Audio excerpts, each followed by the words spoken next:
Right now, you have a memory that feels completely real, a moment from your childhood, a conversation you had, something you saw, something you felt. You are certain it happened exactly that way. But what if it didn't? What if your brain has been quietly editing that memory every single time you recalled it, adding details that weren't there, removing ones that were, slowly, visibly, rewriting your past? Not to deceive you, but because that is simply what memory does, and science has the proof. In the 1970s, psychologist Elizabeth Loftus conducted a series of experiments that would change how we understand memory forever. She showed participants footage of car accidents, then asked them simple questions afterward. But she changed one word. Some participants were asked, how fast were the cars going when they hit each other? Others were asked, how fast were the cars going when they smashed into each other? Same footage, same accident, one different word. The group who heard smashed reported significantly higher speeds, and a week later, they were more likely to remember broken glass at the scene. There was no broken glass. One word had implanted a false detail into their memory of a real event. Loftus went further in later experiments. She successfully convinced people that they had been lost in a shopping mall as a child, that they had met Bugs Bunny at Disneyland, that they had witnessed events. That never happened at all. And the participants didn't just accept these suggestions, they believed them completely. They described them with emotion, with detail, with absolute certainty. The memories felt real. Because to the brain, there is no difference between a real memory and a convincingly constructed one. Here is why your brain does this. Memory is not a recording. It is not a video file stored somewhere in your mind that plays back exactly as it happened. Memory is a reconstruction. Every time you remember something, your brain rebuilds that memory from scratch, pulling fragments from different regions, filling gaps with assumptions, coloring it with your current emotions, and reshaping it to fit the story you currently believe about yourself.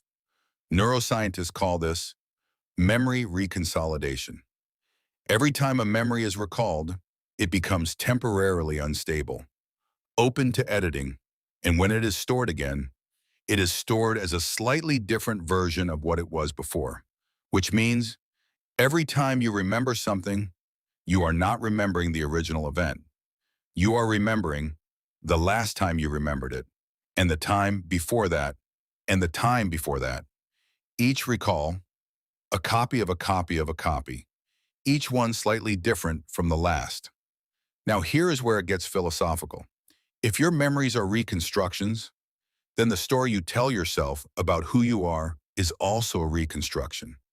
The painful memory that defines you, the childhood moment that shaped your personality, the version of events that justifies your choices, all of it edited, all of it rewritten, all of it filtered through who you are now rather than who you were then.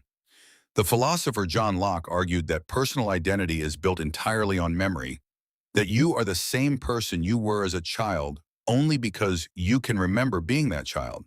But if those memories have been quietly rewritten, then who exactly are you continuous with? Are you the same person? Or are you a new person, carrying an edited story about someone who no longer exists? David Hume took it even further. He sat with his own mind and asked, where is the self? And he found nothing. No permanent observer, no fixed identity, just a constant stream of thoughts, sensations, memories, flowing into each other like rivers with no beginning and no end.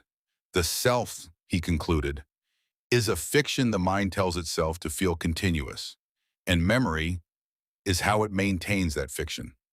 So here is what we know. Your memories are not facts. They are stories, shaped by emotion, influenced by suggestion, rewritten every time you recall them. The painful past you carry may not be what actually happened.